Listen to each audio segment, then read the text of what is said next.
Cool. Voilà, bonjour à tous. Donc nous sommes en direct de Navoti, à Neuilly-Pont-Pierre. Donc on est ici pour rencontrer Nadia Hassani, architecte, qui souhaitait partager avec nous sa vision humaniste du métier.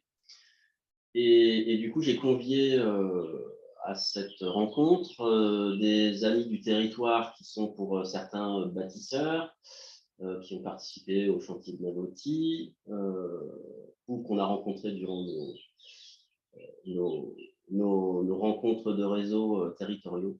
Il y a également du coup des membres de l'équipe de Navoti qui sont présents, des amis historiques, des thérapeutes, et toutes les personnes qui pouvaient être intéressées par ce sujet. Donc la réunion est enregistrée parce que ça peut intéresser également d'autres réseaux concentriques autour de ce noyau.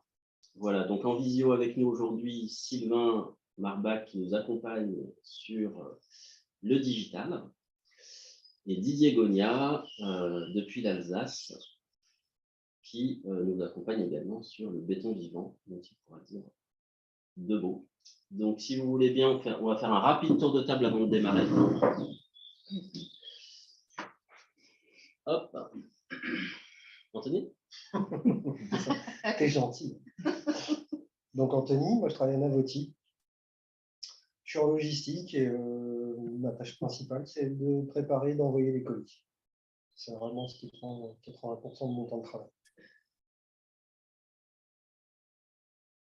Catherine. Bonjour. Donc, je suis créatrice de Navoti avec Tiffaine, Frédéric et Christian, disparus aujourd'hui, mon époux. Voilà, donc je suis très intéressée par les propos de Nadia, la découverte en tous les cas. Voilà. Bonjour, je suis François Audin, ami de longue date de Navoti, et thérapeute, ostéopathe et biokinésiologue, et aussi très intéressé parce que Nadia avait fait partager. Demandez la pression.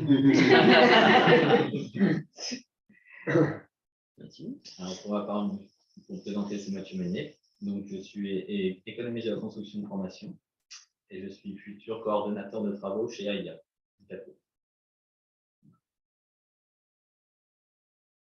Thierry, praticien en lieu d'être à Tours, quartier de Jardin, et puis acteur sur des solutions photovoltaïques.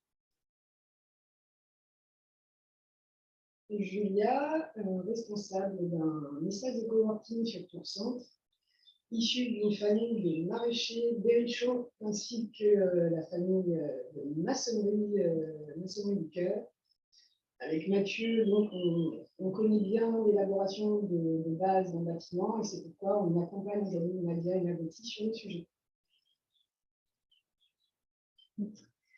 Sylvie, en logistique à Navoti depuis longtemps. Et voilà, je suis curieuse en fait à la fois de découvrir ce que Nadia a à nous dire et de Nadia aussi. Xavier, de Navoti également, donc plutôt du côté commercial, conseil client, conseil professionnel et responsable du réseau de distribution de Navoti. Donc Sylvain Miard, je suis le gérant de l'entreprise BV2I, entreprise de rénovation du bâti ancien. Donc pour tout ce qui est maçonnerie traditionnelle, taille de pierre, latéralisation et carrelage et de l'éco-construction. Et puis, on va de faire découverte par la suite. Tiffaine Hervouet, cofondatrice de Navoti et responsable du service client de l'entreprise. Et donc en visio, nous avons donc Nadia Hassani. Alors je vais regarder dans cette direction, je suis désolée, du coup ça me fait tourner un peu le dos à l'assistance. Bon. Donc je suis architecte de formation initialement. Et très rapidement, c'est l'humain qui m'intéressait. J'étais devenue un petit canard en cours d'archi à cause de ça, parce que la façade, c'était le cadet de mes soucis, mais par contre, la petite vue, le confort, la vraie vie, c'était vraiment déjà dans mes gènes. Très rapidement, donc en sortant des cours d'archi, j'ai commencé à chercher comment intégrer l'humain dans la réflexion. Je me suis aperçue que l'humain n'avait pas sa place. On était sur des programmes fonctionnels. On était sur des programmes qui ne prennent en compte dans la pyramide de Maslow que la base, c'est-à-dire dormir, manger, se laver, être opérationnel au travail, aller très vite d'un point A à un point B pour être le plus efficace possible pour la société. Et je me suis aperçue très rapidement donc que l'entrée, c'était les personnes en situation de handicap. Et je suis rentrée sur la thématique de l'humain dans le milieu du bâtiment grâce aux personnes en situation de handicap. J'étais la première à l'époque, il y a 25 ans, à m'occuper de ce sujet. Déjà à l'époque, on m'avait dit « ça va te passer, c'est pas grave ». Ça ne m'est pas passé. J'ai écrit de premiers articles, j'ai écrit un premier ouvrage dans lequel j'ai conceptualisé la chaîne de déplacement et de participation qui a été intégrée dans la loi de 2005 pour les personnes en situation de handicap. Et puis petit à petit, au cours de ces 25 années, mon discours a évolué, ma façon de travailler a évolué parce que expérience empirique oblige, contact avec la réalité et les humains, mais au-delà des humains, tout le vivant. Des constats sont arrivés et ce que je veux vous partager aujourd'hui, c'est là où j'en suis dans la réflexion. J'ai une demi-heure pour vous faire une présentation que je mets en principe 4 à 6 heures pour faire. Donc, voilà, vous aurez peut-être des questions, ça va peut-être un peu frustrant, mais j'ai essayé de vous faire un condensé de ce vers quoi il faudrait tendre pour le monde de demain, qui est déjà celui d'aujourd'hui, soyons clairs. Mais redéfinissons nos rôles. Nos rôles en tant que bâtisseurs, artisans, architectes, entreprises du milieu de l'aménagement, de la construction, de l'urbanisme, de l'architecture. Notre rôle, c'est d'accompagner le politique, parce que le rôle du politique, c'est de maintenir la paix dans sa cité. Et nous, notre rôle, c'est de lui donner les outils, les moyens de maintenir le citoyen en paix avec lui-même, donc avec les autres, pour maintenir la paix dans sa cité. Et ça, c'est une définition que je n'ai jamais eue en archi. C'est ma grosse frustration. Que ce soit en paysagisme, en bureau d'études, en économie, etc., on n'entend jamais ces mots-là. Et ces mots-là devraient être ceux qui guident nos manières de penser, nos manières de programmer, nos manières d'aménager, nos manières de construire. Alors, une fois que j'ai dit ça, vous allez me dire, OK, ça, ce sont des mots. Comment on fait? Comment on trouve une articulation? Ah oui, pardon, c'est pas là, c'est là.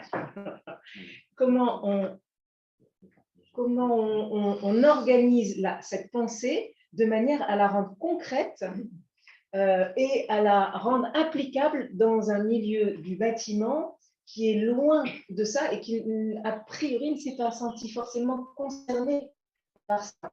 Je dis toujours que nous construisons du mal-être si nous réfléchissons mal. Et on l'a vécu et on le vit tout le temps. Donc, à nous de corriger ça. À nous de le corriger d'abord dans l'existant, parce que l'existant a vraiment toute son importance. L'existant, c'est l'histoire des gens. Et on ne peut pas rayer l'existant et donc l'existence des gens aussi violemment en disant on rase et on fait du neuf. Donc déjà, il y a toute cette dimension-là à prendre en compte. Alors, pour avancer, du coup, c'est celui-là. Merci.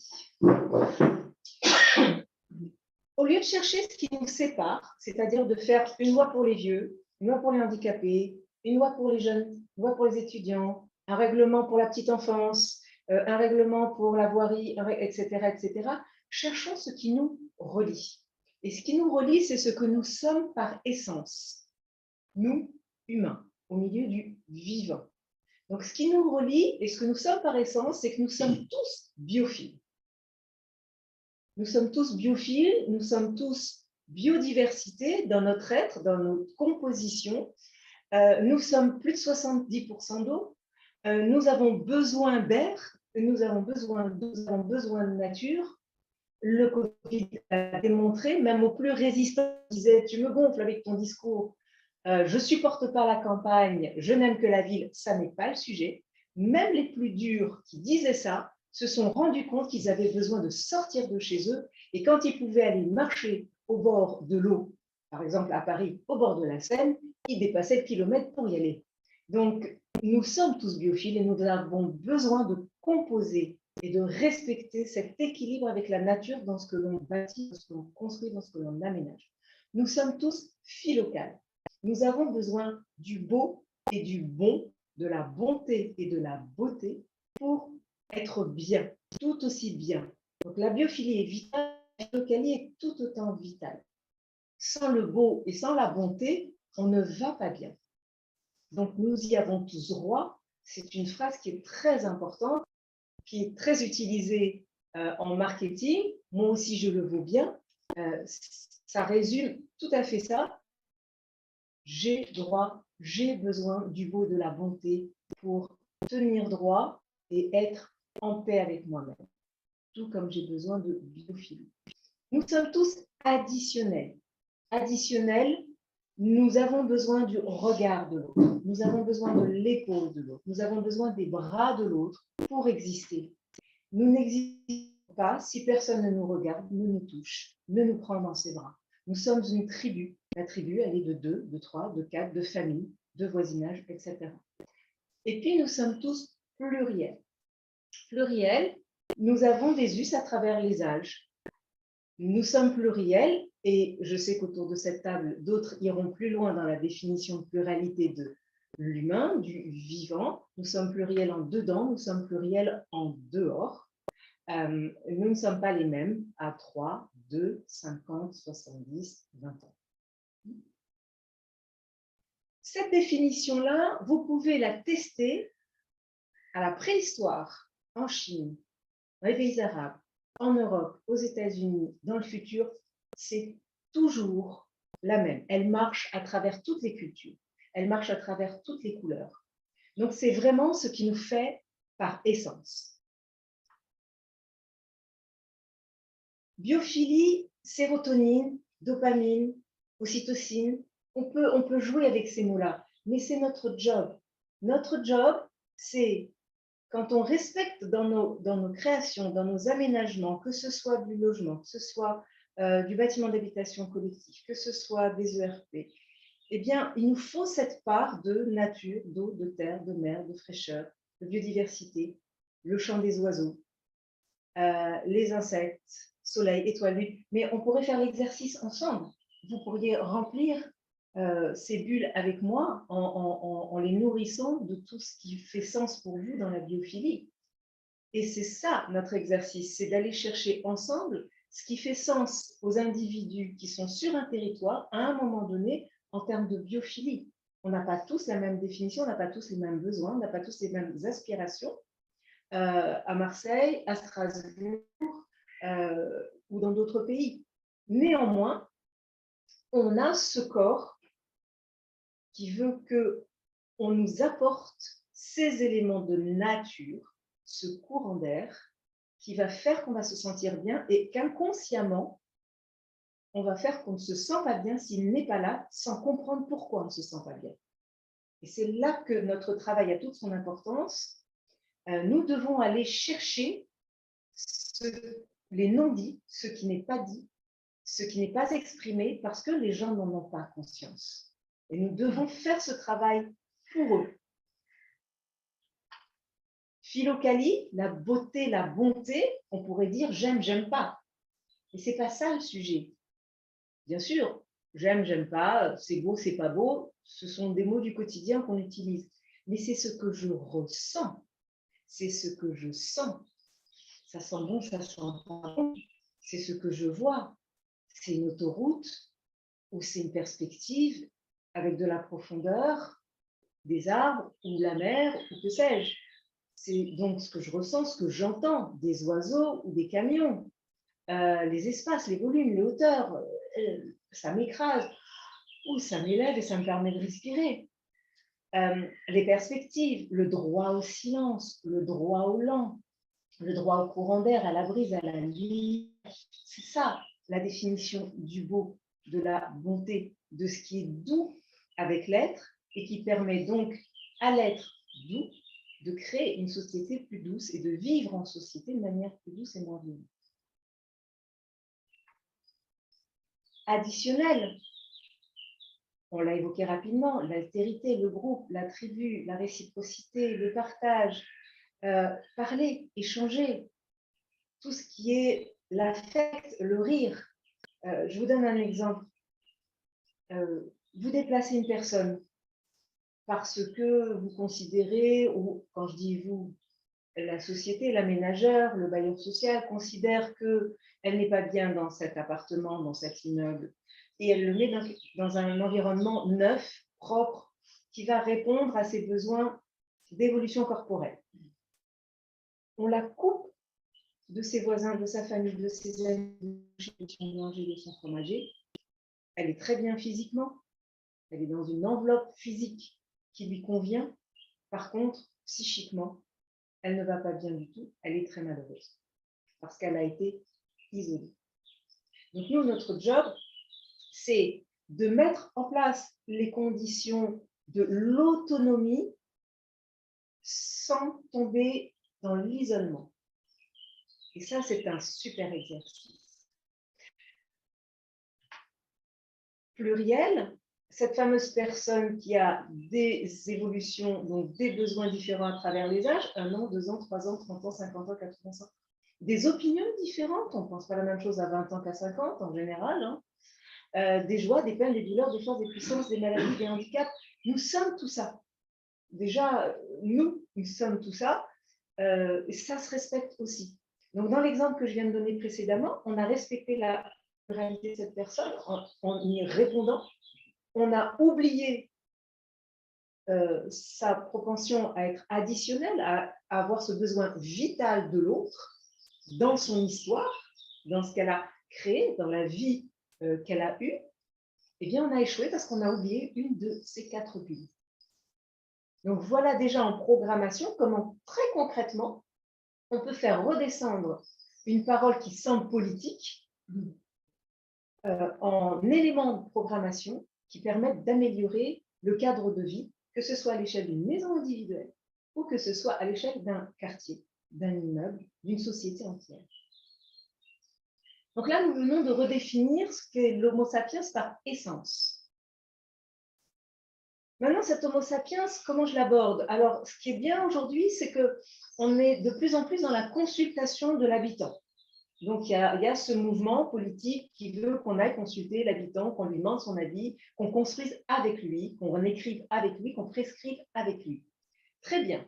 Néanmoins, l'habitant ne dit pas tout. Il ne dit surtout pas ce qu'il cache sous le tapis. Et nous, ce qui nous intéresse, c'est ce qui est caché sous le tapis. Parce que ce qui est caché sous le tapis, c'est ce qui va révéler le mal-être, la honte, je ne le vaux pas, je ne vaux rien, oh, je ne vais pas le dire. Mais c'est là qu'il faut qu'on aille travailler. Parce que c'est là qu'on va pouvoir appuyer sur le levier qui fera que la honte s'effacera, que lui ou elle aussi le vaudra bien. Donc, dans les tout petits, 0, 1, 2, 3 ans, on a la chance de la parole libre. On dit ce qu'on pense. Donc, il n'y a pas de sujet. Là, je n'ai pas besoin d'aller gratter. Hein. Oh, elle n'est pas belle, la dame. Ça, c'est fait. Dans les dernières années de vie, 1 an, 2 ans, 3 ans à vivre, on est souvent sur les désinhibés. C'est-à-dire, ben, je m'en fous, maintenant, je dis ce que je pense. Donc, j'ai fait attention toute ma vie avec ces personnes. Là, maintenant, il ne me reste plus que 3 ans à vivre. Donc, ce n'est pas trop là non plus que je vais avoir des difficultés à faire parler, à faire émerger ce qu'il y a sous le tapis. Par contre, ceux du milieu, c'est-à-dire nous tous, et tout autant qu'on est, les taiseux, ce que j'appelle les taiseux. Eh bien, ceux du milieu, on a tellement été formatés à oh, c'est pas bien, tu dis pas qu'elle est moche, la dame. C'est pas bien. Donc, on a tellement été habitués à c'est pas bien, tu dis pas, tu n'exprimes pas. Quand on te demande ça va, surtout, tu dis ça va. Parce que si tu dis oh là là, ça va pas, tu as tout le monde qui fait oups, elle est où, la sortie sur le côté pour que je puisse m'échapper. Donc, le taiseux ne dit pas. Donc, c'est à nous d'aller chercher dans l'inconscient collectif du taiseux ce qu'il a tellement bien caché qu'il ne sait même plus exprimer. Et puis après, avec le TSE, ce n'est pas plus facile d'aller chercher les non-dits conscients. On a parlé des non-dits inconscients, mais les non-dits conscients. C'est-à-dire, je sais très bien que je ne le dis pas, mais je ne veux pas le dire, je ne veux pas le montrer. Quand on a fait une étude avec des collègues designers, sociologues, sur l'abandon d'actes de soins ou sur l'ambulatoire à domicile, très vite, on s'est aperçu que quand on avait des maladies, quand on rencontrait des personnes avec des maladies longues à domicile, de 7 à 77 ans, les cartons n'étaient jamais rangés. Nous, on s'est dit, on va arriver, on va réfléchir un petit peu à comment on fait pour ranger tout ça dans un coin, etc. On va faire des belles armoires. Le designer et l'architecte qui commence à phosphorer tout seul dans son coin, qui se plante complètement parce que le sujet, ça n'est absolument pas ça. Puisque la maladie n'a pas le droit de s'installer chez moi. La maladie ne gagnera pas. Donc, pour que la maladie ne gagne pas, elle ne s'installera pas. Donc, il n'est pas question que je lui fasse une place. Donc, soit elle reste dans les cartons, soit elle reste sur le palier, soit elle est sur le balcon, sur la terrasse, soit elle est à la cave. Et tous les jours, je préfère aller chercher des couches, les pansements, etc. à la cave et faire l'aller-retour plutôt qu'elle soit installée à la maison. Et ça, on l'a retrouvé chez tout le monde. Donc, l'idée reçue, je vais créer un petit coin de rangement pour tout ça, on l'oublie complètement. On l'oublie complètement. Sauf que quand on allait chez eux, ils ne voulaient pas qu'on voit les cartons avec le bazar.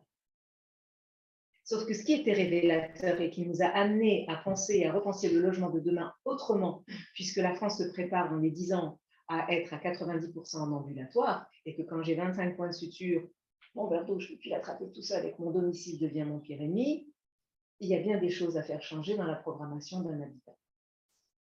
Et le plus important, c'était le carton qui ne voulait pas montrer. Donc, c'est là qu'on doit effectivement aller chercher, quartier par quartier, lieu de vie par lieu de vie, que ce soit à l'échelle d'une famille, encore une fois, d'un immeuble ou d'un quartier, ces petits riens qui vont faire la différence et sur lesquels il va falloir qu'on travaille en profondeur.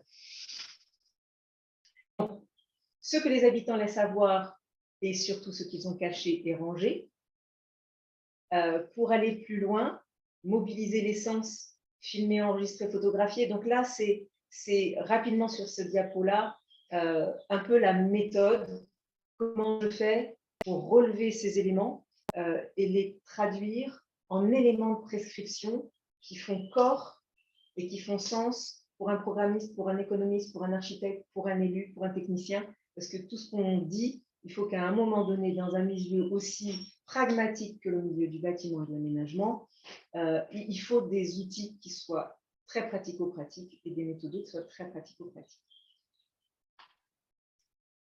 Tout ce qu'on vient de dire là, on doit l'appliquer dans 4 domaines. Organisationnel, serviciel, humain, technologique et bâti. On a vu que si on manquait une des 4 bulles tout à l'heure de la définition de l'essence de l'Homo sapiens, on n'était pas bon. Idem, si on manque une de ces 4 bulles-là en termes de mise en œuvre, nous ne sommes pas bons. Organisationnel, comment j'organise l'accueil, comment j'organise l'espace. Serviciel, comment j'accueille, quel service, comment je tends la main, comment je suis présent. Technologie, quelle technologie je mets en œuvre. Bâti, quel impact sur le design du lieu de vie. Et le bâti ne peut pas répondre seul, que ce soit du paysage, du jardin, de la maison individuelle ou autre chose, ne peut pas répondre seul à tous les critères qu'on a évoqués là-haut. Donc, ça, c'est complémentaire, c'est systémique et interconnecté. Une part de bâti répondra, une part de serviciel y répondra, une part d'organisationnel, comment j'organise la vie du quartier, y répondra, une part de technologie y répondra. Et tous sont complémentaires les uns des autres. Souvent, quand on m'appelle sur une opération, on m'appelle sur le bâti. Et moi, très rapidement, je vais chercher tous les services qui s'occupent de l'organisation de la vie du lieu et des gens qui participent à l'organisation de la vie du lieu. La technologie, idem, elle doit aider à l'autonomie sans isoler. Donc, quand on dit pour la personne âgée, je lui mets un bracelet, je suis tranquille parce que je sais que si elle tombe, j'ai plus besoin de passer la voir, eh bien, cette solution-là ne me convient pas parce qu'elle isole.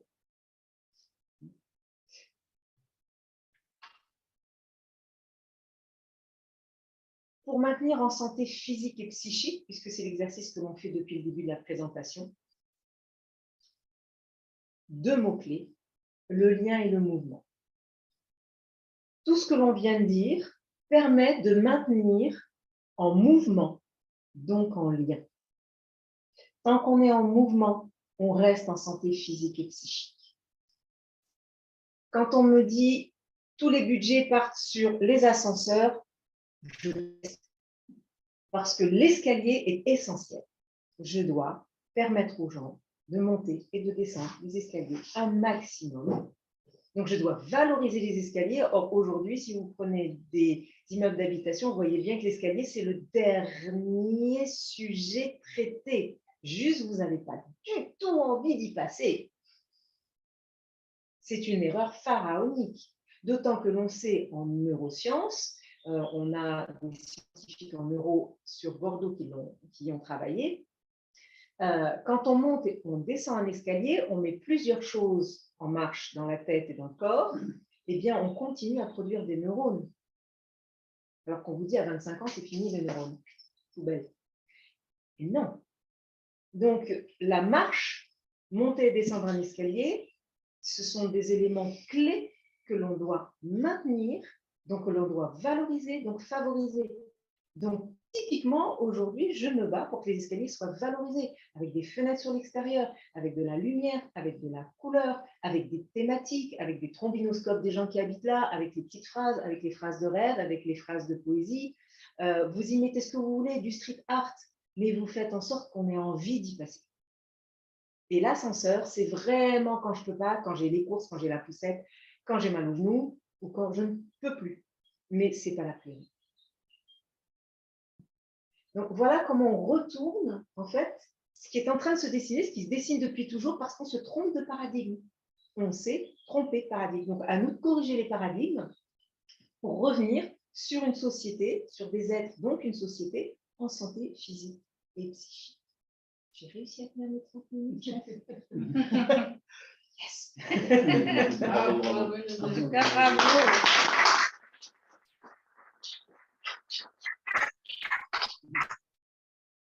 Donc, je suis tout oui.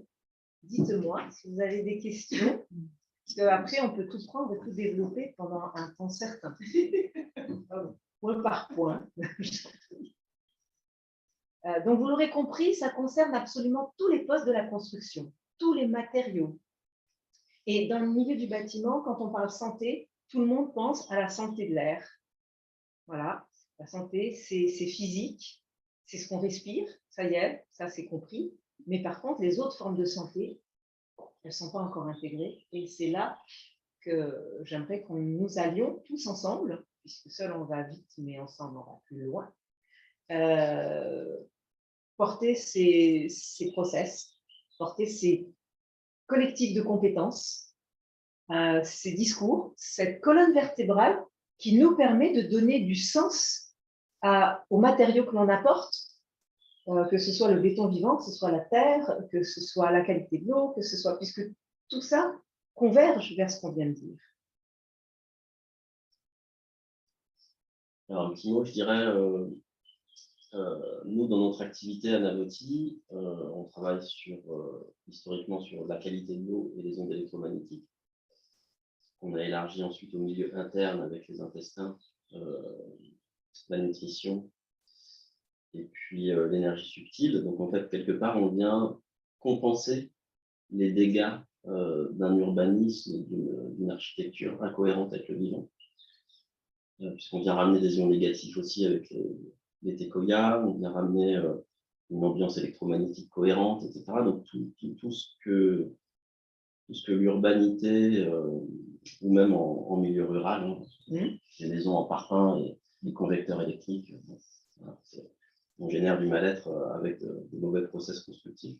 Donc, on vient compenser quelque part. Et du coup, depuis quelques années qu'on participe de projets constructifs qui souhaitent intégrer justement un niveau de cohérence plus élevé.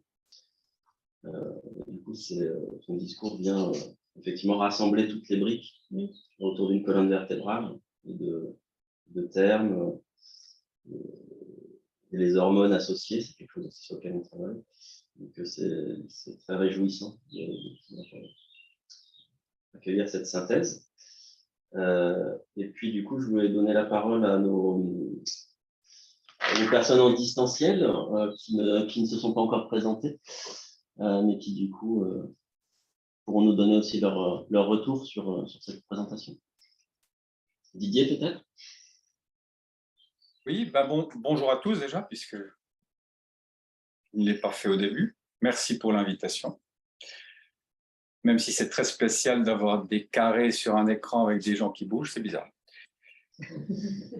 C'est pas très vivant pour moi. Alors, donc moi, la vitalité, je la tire en grande partie, je vous le montre, hein, c'est mon copain de tous les jours. Hein. Vous le connaissez tous, le fameux nautile, ce vieux mollusque céphalopode. Donc, c'est lui qui enrichit en partie le béton biodynamique. Je dis bien en partie, parce qu'il y a encore beaucoup, beaucoup d'autres choses. Alors, j'aimerais juste dire deux choses qui me touchent personnellement. C'est que j'ai travaillé plus de 30 ans avec des personnes extraordinaires. C'est des parents qui disaient, ce n'est pas des personnes handicapées, ils sont extraordinaires, hors normes. Ça me va très bien. Donc, j'ai beaucoup appris avec eux, en lien avec la biodynamie aussi, depuis plus de 30 ans. Et puis après, j'ai bifurqué, j'ai fait différentes choses. Et puis, je me retrouve dans le béton biodynamique. Donc, dans un environnement pour la santé. Et au préalable, pendant que j'ai accompagné ces êtres extraordinaires, combien de fois nous avons été confrontés aux difficultés de se déplacer un peu partout. Mais ce que je retire de mon expérience et de l'expérience avec tous les gens que j'ai accompagnés comme ça, c'est que nous faisions de l'entraide. On travaillait dans un centre, un Kempil, il n'y avait pas encore les fenêtres, vous savez, les portes qui s'ouvrent toutes seules là. Il y avait un jeune mongolien à l'entrée qui ouvrait la porte aux gens, bonjour, bonjour, et qui refermait. Et le jour où ils ont installé une porte qui s'ouvre, il a déprimé, parti. Je donne juste cet exemple. Ça ne veut pas dire qu'il ne faut pas adapter les choses, ça c'est sûr. Mais je parle, on dit handicapé, oui, handicapé. Moteur, d'accord. Mais lorsqu'on a des difficultés, quelque chose d'extraordinaire à apporter, eh ben, ce n'est pas une rampe à 15%, 5%, machin qui fait le non. C'est la relation, comme vous l'avez dit, les uns avec les autres. Ouais. Je m'arrête là parce que je pourrais dire énormément de choses et on se reverra. Donc, merci beaucoup. Merci. Je coupe le... Merci pour l'invitation. Moi, je suis Sylvain Marbach. Effectivement, je suis déjà depuis à peu près une année avec l'équipe de Navoti, toute l'équipe de Navoti, sur différentes considérations, notamment la question digitale. Et là, ce qui m'intéressait aujourd'hui, c'était plus sur ce qui m'anime depuis une vingtaine d'années, 25 ans presque, c'est sur la rénovation. Alors moi, je suis pas dans la construction tellement. Généralement, on essaie d'utiliser du bâti existant et de le remodeler aux nouveaux usages. Donc ça m'intéresse. Cette approche est intéressante. Après, j'aurais dire, dommage qu'elle soit arrêtée là, qu'il y ait plus d'exemples concrets, parce qu'effectivement, il y a l'état d'esprit dans lequel on se positionne, dans le contexte, relire un peu les essentiels. Mais derrière, comment on peut interpréter ça, mettre ça en œuvre, en fait, tout simplement. On parlait des escaliers, c'est un très bon exemple. Il y en a sans doute plein d'autres, des espaces de navigation, de circulation à l'intérieur du bâtiment, ou des espaces collectifs ou les espaces individuels. Enfin, il y a sûrement plein de choses qui sont cachées, donc du coup, ça donne envie d'aller voir, d'aller gratter ce qui est derrière. Mais voilà, mais en tout cas, très intéressé, moins par la construction pure que par justement donc la réaffectation des surfaces actuellement bâties, y compris la transformation lourde, type on passe d'une ferme à du locatif collectif, un petit collectif, des choses comme ça. Et donc inspirant. Voilà, merci. Merci. Et Élodie.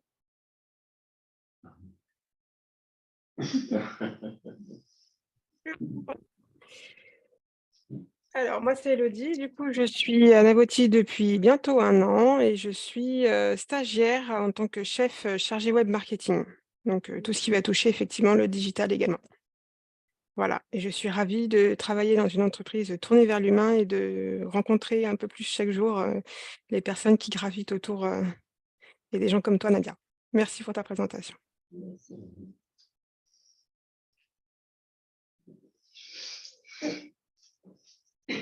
Alors, des petites questions? Moi, j'ai pas une question, j'ai juste une chose qui me vient. Dans ta présentation, j'ai pensé à ma grand-mère en maison de retraite, qui est loin. Donc, comment on fait pour aider les familles à venir rencontrer leurs personnes âgées plus régulièrement quand elles sont loin? Parce que quand on se déplace, on doit rencontrer une personne démente qui ne reconnaît plus, qui au bout d'une heure a plus sa concentration. C'est compliqué de se motiver pour y aller, même si on a besoin aussi de se lien. Et voilà, il y a ça qui monte. Là, je me dis, punaise, ce serait quand même chouette de pouvoir imaginer des espèces d'accueil en fait pour les familles, qu'elles y trouvent en fait aussi je sais pas, la possibilité de vivre quelque chose qu'elles aiment avec ces personnes. Voilà. Alors, je suis ravie que tu ouvres ce champ. Nous avons sur un gros projet de réaménagement d'un quartier entier sur la ville de Pau, toutes ces questions se sont posées. Et je vais parler juste de ce projet-là. Il faut créer en France un parcours résidentiel senior qui n'existe pas. Tu sors de chez toi, tu vas en EHPAD, tu as 3 ans à vivre et puis c'est fini. Alors, depuis un certain temps, il y a quand même beaucoup de produits qui sortent. Avant, il y avait le foyer logement quand même. Je suis un peu sèche là-dessus, mais il y avait quand même des produits, mais pas tant que ça. Des produits intermédiaires. Donc, on est en train de créer plein de produits intermédiaires qui permettent d'éviter le tout ou rien de manière violente. Et dans ces produits intermédiaires, nous avons défini un lieu de vie pour seniors qui ne peuvent plus rester à la maison. Et quand j'ai regardé mon maître d'ouvrage, je lui ai dit, écoutez, le programme du lieu de vie senior, vous l'avez. Est-ce qu'il faut y mettre combien de chambres, combien de douches, le réfectoire, etc. Vous l'avez, ce n'est pas le sujet. Ce que vous n'avez pas dans votre programme, c'est ce qui fait que la famille va être heureuse de venir, que les petits-enfants vont être heureux de venir, que les ados, tirer les ados là, c'est encore plus difficile quand même, vont être heureux de venir. Donc, on va intégrer à ce programme ce qui va créer du lien, donc respecter l'additionnel, puisque la biophilie, on peut la respecter, on peut amener l'eau, les plantes, la lumière, même si ce n'est pas toujours simple en cœur de ville, mais on peut y travailler. La pluralité, c'est le job, en l'occurrence, c'est vraiment la thématique. Je vous ai dit additionnel, pluriel, philocal. La philocalie, on y travaille aussi, mais l'additionnel, c'est le plus difficile sur cette thématique-là. Eh bien, je leur ai proposé de faire rentrer le street art et des street arters dans le bâtiment et de faire travailler ces street arters avec les personnes habitant là, vieillissantes. Donc, tous les ans ou tous les 2 ans, ils ont une thématique. Donc, déjà, ils font travailler le cerveau, ils sont contents de se lever parce qu'il y a les ateliers pour réfléchir à ce qu'on veut sur les murs. Et puis, je leur ai demandé à ce que ce street art prenne le hall, certes, que moi j'appelle des halls de partage, et puis des halls de passage, et des pieds d'immeubles de partage, et puis des pieds d'immeubles de passage. Donc ça répond un petit peu à la question de Sylvain aussi tout à l'heure. Comment on fait? Qu'est-ce qu'on met en œuvre? La possibilité de s'asseoir, de se poser, de partager, d'échanger, de parler, mais dans les halls des immeubles des quartiers difficiles, peut-être encore plus qu'ailleurs même. Et donc, dans les escaliers, puisque je veux qu'ils montent et qu'ils descendent les escaliers. Donc, quand les enfants, les petits-enfants viennent, je veux qu'ils aient la joie, le plaisir, la fierté de monter et descendre l'escalier à leur rythme. Ça veut dire que l'escalier, techniquement, et si on revient sur un point économie, il est un peu plus large, pas forcément, mais il est mieux équipé. Et puis surtout, les paliers sont un peu plus grands pour que je puisse y intégrer des assises, parce que mon sujet, moi, c'est de monter et descendre à mon rythme. Ce n'est pas de cesser de monter et descendre parce que ça me fatigue trop. Je me fiche de descendre en courant. C'est de monter et de descendre à mon rythme en pouvant m'asseoir à chaque palier. Donc, voilà l'évolution aussi, pour répondre aussi à Sylvain, qu'on apporte. Donc, on a la réponse sur j'habille les escaliers avec tout ça et je suis fière d'y amener mes enfants, mes petits-enfants et les enfants, mes petits-enfants, les ados, ils montent et ils descendent les escaliers pour aller voir ce qui a été créé. Et d'où le trombinoscope, d'où les petites phrases, d'où les phrases de poésie, les phrases de texte qui leur parlent. C'est moi qui les fais. Qui que ce soit, où que ce soit, et il n'y a pas riche-pauvre là-dessus, c'est moi qui les fais. Ça donne un sens à ma vie. Et puis, je suis fière de moi. J'ai su le faire, j'ai pu le faire. Et là, effectivement, on ira plus souvent. Sinon, on n'a absolument pas envie d'y aller. Et quand on dit à nos enfants et à nos ados, bon, bah, tu viens, on va voir mamie, ils ont refait les murs. Ah, bah oui, mon dans la voiture, hein. C'est pas la même. Donc voilà, en fait, on va toujours chercher, on retombe sur le travers que j'évoquais tout à l'heure qui génère du rejet, hein, et qui génère de la maltraitance indirecte. Et nous, notre job, c'est de cesser de participer à un système d'aménagement et constructif qui génère du rejet et de la maltraitance, en y intégrant ces petits à côté parce qu'on a réfléchi à la bulle additionnelle et qu'on ne l'a pas loupé. J'ai cette bulle, j'ai ce qu'il faut dans cette bulle, j'ai ce qu'il faut dans cette bulle. Il me manque celle-là. Qu'est-ce que je fais? Donc, très bien, la pyramide de Maslow, il se lave, il mange, il dort, très bien. Mais la santé psychique, elle est où? Ce qui vous permet de vous maintenir en vie et qui ne vous laisse pas vous dépérir, c'est où? Et ça, pour ça, il n'y a pas d'âge. Donc, tu as répondu? Si je fais le parallèle avec les entreprises, on a construit Navoti comme une maison. Et en fait, pour moi, chaque espace de vie est une maison. Un EHPAD est une maison. Or, quand on rentre dedans, on n'a pas la sensation d'être dans une maison, on a l'impression de rentrer dans un hôpital. Et cette perte de vue que chaque structure accueillant des humains sont des maisons. Un cabinet de soins, on parlait de François, on a écrit le guide Prendre soin. En fait, on en fait des objets fonctionnels qui traitent des objets humains. C'est ça. Alors que dans une maison, on a besoin de boire, de vivre, de se reposer, de marcher dans l'herbe, de cuisiner. Donc la dimension de l'absence de cuisine dans un EHPAD, par exemple, tout à fait. Parce que c'est une restauration collective, il n'y a plus de cuisine. Souvent, les gens sont, certains encore en capacité de cuisiner. Donc, quand la famille vient, de pouvoir ramener des produits bruts et de les transformer. La cuisine dans une maison, c'est un lieu d'émotion, de partage d'émotions, de sensorialité. Et en fait, à partir du moment où on exclut tous ces objets sensoriels, on enlève le beau, la relation, il ne reste plus du fonctionnel, un lit médicalisé, des portes larges pour faire passer le lit. Voilà, on réduit tout en fait à quelque chose d'extrêmement mécanisme. On est sur le premier échelon de la pyramide de Maslow.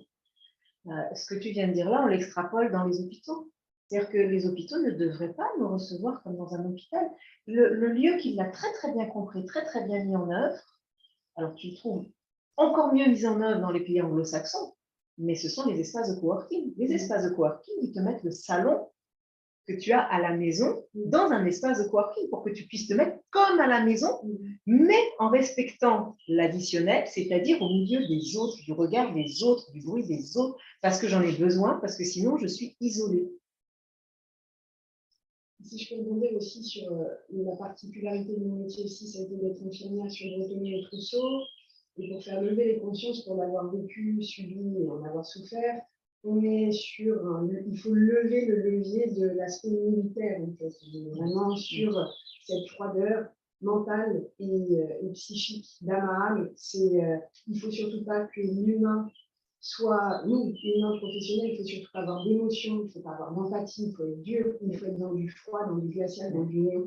Il faut lever, en fait, essayer de revenir, d'hydrater cette racine pour faire lever et exposer ce côté militaire, en fait, hygiéniste. essayer de décoffrer un petit peu le sujet. C'est principalement ça que je fais avec la connaissance. Alors, dans les hôpitaux, typiquement, ces barrières tombent, par exemple, dans les unités de fin de vie. Et on a fait un travail extraordinaire avec une personne qui est devenue une amie coloriste, puisque je n'ai pas parlé de la couleur, mais évidemment, un lieu sans couleur, ce n'est pas un lieu vivant non plus. Et la couleur, ça sera même avec tout un tas de choses. Ils le font très, très bien là. Et puis après, je les regarde, je fais, mais voilà, on a les couleurs, on rentre là, c'est solaire, tu as les couleurs boutons d'or, alors t'es pas en saumon ou en vert pipi, hein, donc ça fait du bien. Mais voilà, tu as la couleur bouton d'or, tu as le rouge coquelicot, tu as le bleu mer, tu as le bleu ciel, et là, tu la regardes, tu dis, mais pourquoi on ne fait pas ça dehors dans les couloirs pour les autres, là, les pathologies longues, et puis même la petite enfance, etc. Alors maintenant, tu vois arriver des coccinelles et des stickers dans les couloirs des unités de petite enfance. Mais tu vois bien que c'est tout petit. Et on a un mal de chien à sortir du Skyto dans les salles d'attente. Alors si, maintenant, tu as des chaises vertes, des chaises bleues, des chaises où ça commence à avoir des petites choses. Mais ça reste très timide et on a beaucoup de mal à ramener ce que tu viens de décrire dans ces lieux-là, dans ces espaces-là. Et pourtant, Dieu sait qu'on devrait le faire. Parce que ceux qui sont au cœur, nous, on nous enseigne à être dans cette dureté, en fait. Donc forcément, comme c'est nous qui pilotons, le bâtiment va se calquer, en fait, aux professionnels qui sont au cœur. Les professeurs, on croise tout le monde est dans cette dureté. Et tu as raison, les seuls qui ont vibré, qui ont apporté du sens et de l'amour vraiment au sein des hôpitaux, c'est le service de soins de Tours. Là, on les sent, c'est des maîtres. Il n'y a plus personne qui parle, ils canalisent quelque chose dans le silence. C'est extraordinaire. Ils n'ont même pas besoin de parler. C'est une équipe qui est extraordinaire. Et tu devrais taper à la porte de Clojules parce que le bâtiment est en train de tomber, la coccinelle est en train de se barrer, le sticker se décolle, il faudrait que tu ailles taper à la porte de Clojules. Alors, les gosses, ils n'ont pas envie d'y aller. Non, ils n'ont pas envie. C'est ça pour qui est enfants, ils n'ont même pas envie de rentrer. C'est horrible. Il est pourri, le bâtiment. Et ce qui me fait mal, ce qui me fait très mal, c'est que mes confrères n'ont pas compris. Je les respecte beaucoup, mais la formation qu'on a eue en archives ne nous y aide pas non plus. Mes confrères n'ont pas compris qu'un lieu dur génère des gens durs et ne permet pas de se soigner, ne permet pas d'aller mieux. Donc, tant que la politique dit il faut qu'on fasse des économies, donc il ne faut pas que les gens restent, mais pour que les gens ne restent pas, créez-leur des lieux qui leur permettent de se soigner. Je vais mieux dans ma tête parce que j'ai une vue sur l'extérieur, parce que j'entends le bruit des petits oiseaux, parce qu'il y a de la couleur partout, je me soigne plus vite, c'est démontré. Et là, c'est symptomatique. Et là, je suis blanc avec des angles durs, avec de l'alu, avec de l'hygiénisme en France. Je ne peux pas aller mieux plus vite, donc faire des économies à la société. Tout est imbriqué. Donc, quand je parle à un élu, je vais parler plutôt comme ça. Quand je parle à un artisan, je vais lui demander des couleurs. Quand je parle aux médecins, quand je travaillais sur des hôpitaux, je leur dis, vous savez, ne vous vexez pas, mais ce n'est pas vous que je veux voir. Oui, c'est moi qui décide, la taille de mon bureau, c'est moi qui décide, c'est moi le chef ici. Je veux voir les auxiliaires de vie, je veux voir celles qui changent les couches, je veux voir celles qui changent les pansements, parce que c'est elles qui savent. C'est elles qui savent. Enfin, je dis elles, parce que ce sont principalement des femmes, mais c'est avec elles que je veux travailler, parce que c'est elles qui vont savoir me dire qu'est-ce qui va faire en sorte d'améliorer leur vie au quotidien, et du fait, qu'est-ce qui va faire en sorte d'améliorer la vie du patient et la santé du patient. Et on ne sera ni dans du rejet, ni dans de la maltraitance. Maltraitance, elle prend plein de formes, et c'est celle-là. Donc, vraiment, je garde l'image de quand tu fais une pièce blanche avec un angle dur, droit, c'est dur, donc tu génères de la dureté. Et les gens sont durs. Donc, les espaces durs font des gens durs, les espaces durs font des gens durs. Je pense par rapport à ce que tu disais sur guérir plus vite, oui. Je pense que c'est quelque chose qui n'est pas dans la tête des personnes en responsabilité, c'est-à-dire qu'il y a une perte de raison d'être. Et si on questionne l'essentiel des soignants, qu'on leur dit pourquoi vous êtes là, personne ne va dire pour que les gens guérissent plus vite. Personne, j'en suis persuadé. Ils vont trouver d'autres objectifs. En fait, la raison d'être, pour moi, tout le monde en est soigné. Tu veux dire que parce que si on remet la raison d'être au centre, ça veut dire que toutes les réflexions partent de cette raison d'être. On va trouver un environnement qui permet d'aller plus vite. parce que les neurosciences avancent, parce que ces constatations, comme tu l'as dit, on les connaît, ils les connaissent, mais en fait, comme ils sont plus collés à la raison d'être, c'est plus mis en œuvre. Et je suis persuadé que la coccinelle, elle a peut-être été payée par l'aide-soignante. Oui, C'est sans doute elle qui a mis un sticker sur Internet C'est pour ça que c'est à elle pour que je survivre veux en fait dans son parler. environnement. C'est pour ça que c'est à elle que je veux parler, parce que c'est elle qui a cette démarche-là. Et ce qui est étonnant, c'est qu'il y a des choses qui existaient qui ont disparu. Tu vois, par exemple, j'ai travaillé aussi bien en maison de retraite que dans les hôpitaux, que j'ai commencé comme kiné à domicile, donc j'ai bien vu la solitude et les escaliers, donc je les connais bien, spécialement les escaliers en marche, où à chaque étage, il y avait un petit banc Voilà. qui permettait aux personnes âgées de garder du lien avec tous les habitants de l'immeuble et les gens qui venaient rendre visite. Et un des exercices à l'époque, c'était justement de faire descendre et monter les escaliers. Ce qui redonnait, d'abord, c'est un temps où on reprenait notre temps, c'est la notion de lenteur que tu as évoquée, et puis aussi, ça apportait du rythme. C'est-à-dire que ces personnes-là restaient seules souvent dans leur petit appartement, et là, de faire bouger en rythme leur corps était quelque chose qui les maintenait aussi en bonne santé. Et c'était un des exercices de l'époque. Et après, les ascenseurs sont arrivés. Et après, on se contentait de faire 3 mouvements devant le lit. Et puis, voilà. Et voilà. Et, bon. Et après aussi, cette notion pour les aides soignantes, etc., de ne pas avoir de personnel, c'est avoir toujours du personnel différent qui n'est plus à l'écoute tu parlais de.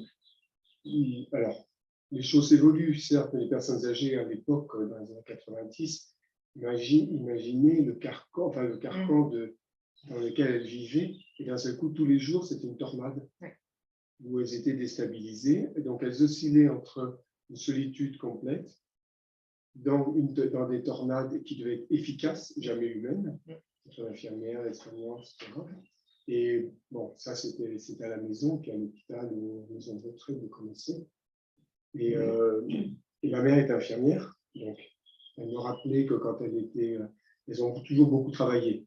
Elle me rappelait que plus jeune, qu'ils travaillaient en équipe.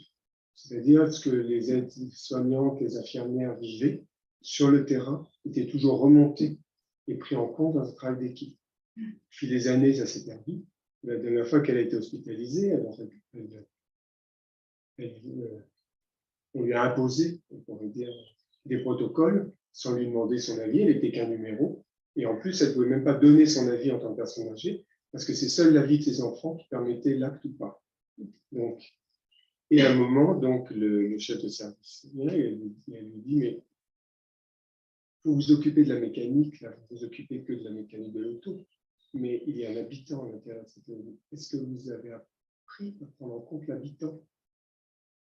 Et elle m'a dit, j'ai vu des yeux comme des soucoupes volantes. J'ai bien compris que l'habitant n'était pas au centre.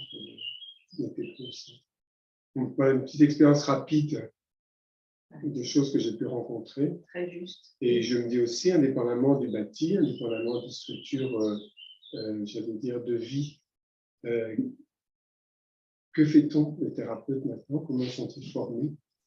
Est-ce que l'humain peut lui-même aussi s'ouvrir, et tout en restant efficace, fonctionnel, à l'écoute des besoins, qu'ils soient médicaux ou autres, mais aussi dans une relation de cœur. Et en effet, ça soigne les gens, ça les fait vivre plus longtemps. Le bâti, l'organisationnel, le serviciel, donc la formation de l'humain, et puis la technologie autour. Mais les quatre, et pas l'un sans l'autre. C'est tout à fait ça. Je vais vous raconter, est-ce que j'ai un petit peu de temps? Je vais vous raconter l'histoire de mon papy qui voulait juste s'asseoir. Mon papy qui voulait juste s'asseoir allait très très bien, il avait plus de 80 ans. Puis un jour, il a eu un petit pépin de santé et il a dû accepter de se faire soigner, donc un peu à domicile, avec des auxiliaires qui passaient, etc. Et on lui a dit, bon, tu ne bouges plus, là, tu es fatigué en ce moment, tu es en fragilité, les placards sont pleins, tu restes chez toi, tu ne bouges plus.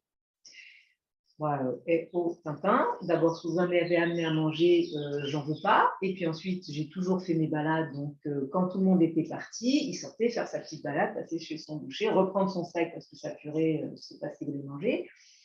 et rentrer à la maison. Donc, il le fait, il le fait, il le fait. Et puis un jour, il a un coup de fatigue. Il est dehors, il a un coup de fatigue.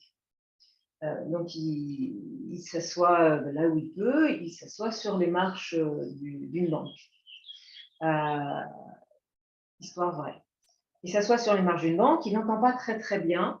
La personne à l'accueil de la banque sort en lui demandant s'il va bien, si tout va bien. Le temps qu'il comprenne, elle a l'impression qu'il est déboussolé. Elle appelle les pompiers.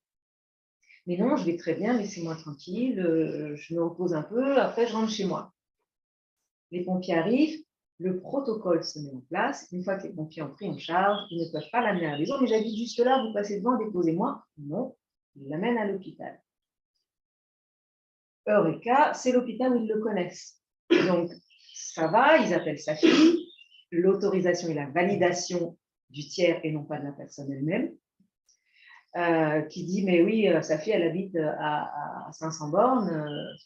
Oui, oui, vous pouvez laisser partir. Je m'en porte garant, pas de problème. Donc, il le met dans un taxi, il rentre chez lui. Et, bon, c'est pas bien, tu recommences pas. Oui, oui, je recommence pas. Évidemment, il recommence. Sinon, ça ne s'appelle pas la vraie vie. Moi, j'ai beaucoup de personnes âgées qui me disent, laissez-moi mourir de vivre.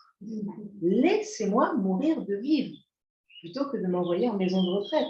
Je préfère changer une ampoule et se casser la lunette en changeant une ampoule, mais au moins ils se sont sentis vivants jusqu'au bout, plutôt que de finir comme ça. Donc, je reviens à mon papy qui voulait juste s'asseoir.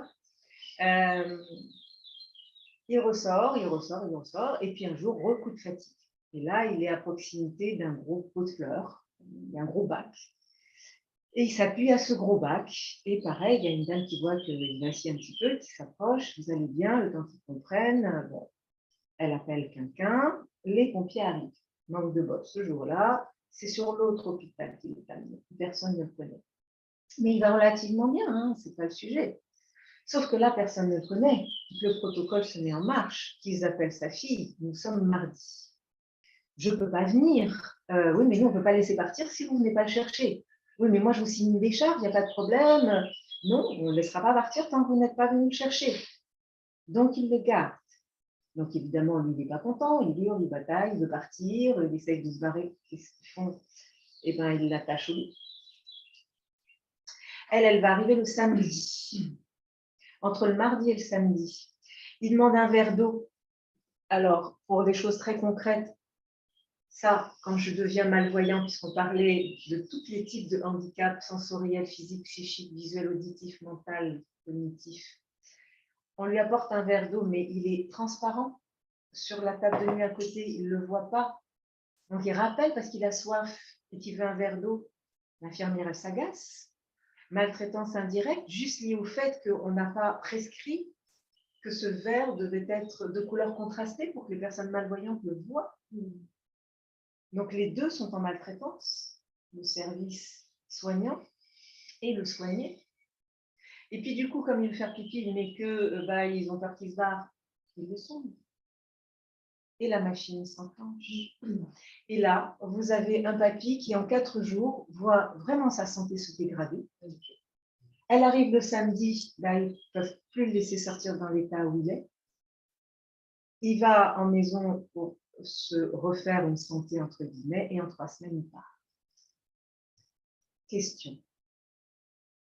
À qui la faute initiale? À qui la faute initiale? Je ne parle pas de l'organisationnel, on vient d'en parler rapidement. Je ne parle pas du serviciel, on vient d'en parler rapidement.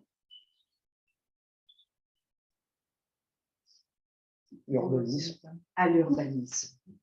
Ouais, oui. À l'urbanisme, parce que si ce monsieur s'était assis sur un banc normal, personne ne serait venu le voir et lui demander s'il allait bien et appeler les pompiers. Donc, c'est notre en tant qu'aménageur, urbaniste, architecte, paysagiste. Et je considère que nous avons des responsabilités sur ce champ-là et que j'aimerais que nos professions les regardent en face.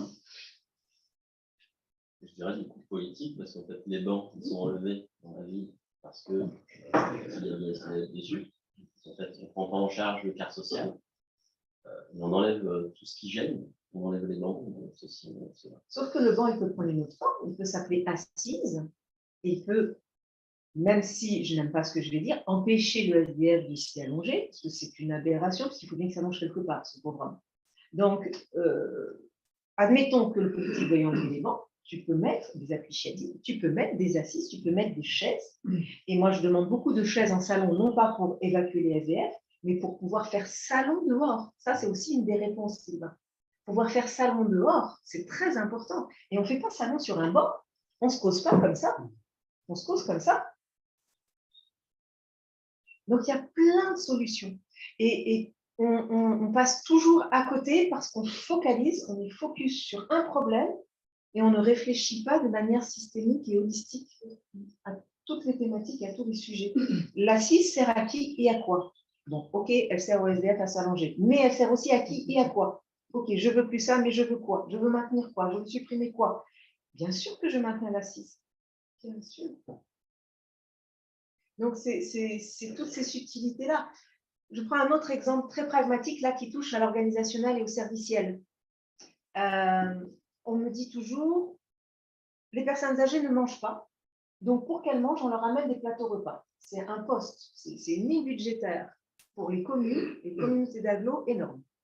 Entre le personnel qui amène les plateaux repas à toutes les personnes âgées 2 fois par jour, le coût du plateau repas sur des grosses entreprises de type Sodexo à qui on fait des super chèques.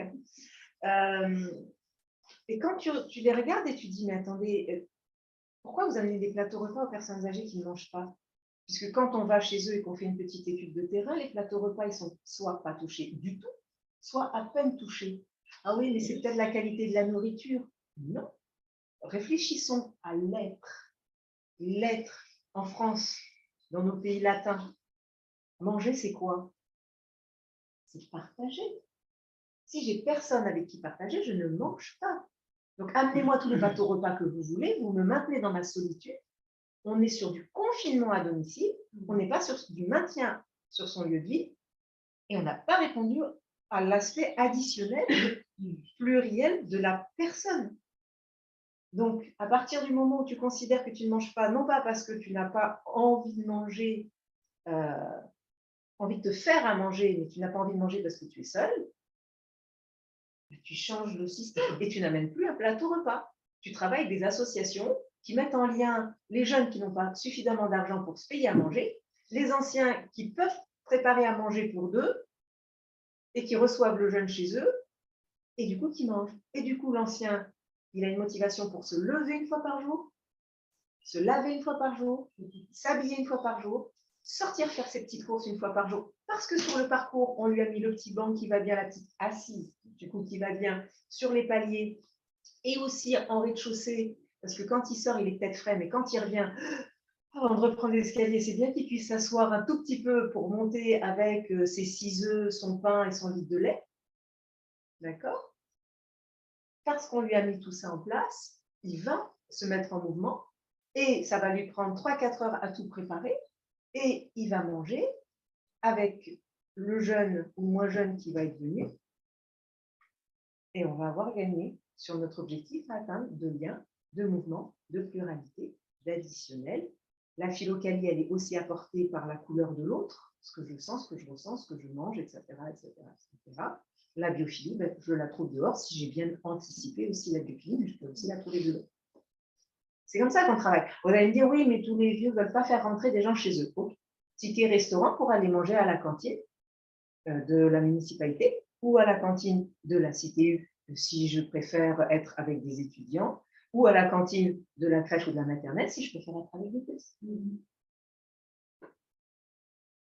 Et en plus, comme on est en sous-effectif, à la cantine accessoirement de la maternelle ou du primaire, ben, ça règle plein de choses pour le personnel qui a à gérer un peu de monde et un peu de bruit.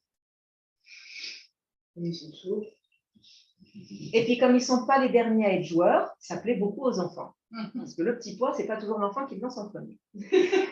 Mais voilà, c'est ça la vraie vie. La couleur de la vie, les couleurs de la vie, c'est ça. Donc, on voit bien qu'on est sur un schéma, pour le coup, complètement politique. Parce que de décider d'arrêter d'apporter des plateaux repas à la majorité, parce qu'il y en aura toujours un petit peu à qui il faudra le faire pour des raisons plurielles, c'est-à-dire qu'ils ne peuvent plus vraiment se mettre en mouvement, pour tous les autres, tu fais des économies pharaoniques, tu mets en lien, tu crées du bonheur, tu crées de la couleur, juste en donnant des tickets repas à des personnes qui ont des envies différentes, parce que si tu leur dis à tous, vous allez manger en primaire, ils vont te regarder et disent, oui, mais moi, les petits, les chiards, j'aime pas ça, quoi. Donc, la notion de choix, c'est vrai que c'est quelque chose que je n'ai pas dit, mais la notion de choix est très importante. La notion de pluralité des solutions, de pluralité des couleurs est très importante. On ne ferme pas sur une solution. Nous, on n'aime pas tous la même chose. En fait, à travers ce que tu dis, c'est vraiment ce qui me semble super. Enfin, moi, ça me parle, enfin, je ne sais pas comment dire ça. En fait, ça n'a pas de fin. C'est un perpétuel mouvement qui enfin, si un jour vraiment, ça s'invite dans l'urbanisme à tous les niveaux, à toutes les échelles, il y a vraiment cette sensation qu'il y a toujours un renouvellement, enfin, ça devient très organique, donc les tendances s'éteindront, se renouvelleront, mettront autre chose, des choses acquises, et je trouve que c'est beau, c'est très beau ce que tu viens de dire, parce que tu viens de réintroduire l'humain dedans, dans toutes ses dimensions. C'est-à-dire qu'à un moment donné, quand on met ça en place, il s'approprie ce qu'on a mis en place et il le fait vivre. Il n'y a plus besoin d'être là. Ils ont plus besoin de nous. Et ça meurt, et ça remet. C'est ça. Puis le barbecue et la fontaine à eau qu'on aura mis à un endroit dans le quartier, parce qu'on aura identifié en observant le chemin du mulet, c'est-à-dire l'appropriation réelle du quartier par les gens et pas le plan du paysagiste et du designer qui a décidé de nous faire passer là, alors que tout le monde fait ça là depuis toujours. En respectant ça, tu le places là, tu le fais vivre.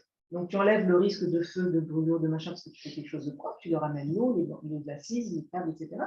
Puis tu vois le truc vivre, c'est-à-dire qu'ils vont amener des choses autour, puis ils vont l'utiliser autrement, et puis ils vont amener la chaise, le hamac, le machin. Puis c'est parti.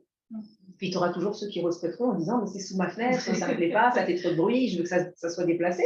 Ben, ils se rencontrent, ils déplacent les trucs, ça vit. Ça vit. Mais ça ne disparaît plus. Parce que tu as un collectif d'habitants qui a réalisé que là, c'était super pour tous ces gens qui partent en vacances. C'est là qu'elle se situe.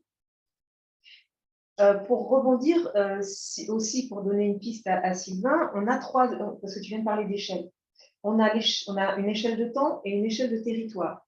On a à court terme, à moyen terme et à long terme. Tout ce qu'on vient de dire là, il faut le mettre en place à court terme partout où on peut, à moyen terme et puis à long terme, sur le long terme.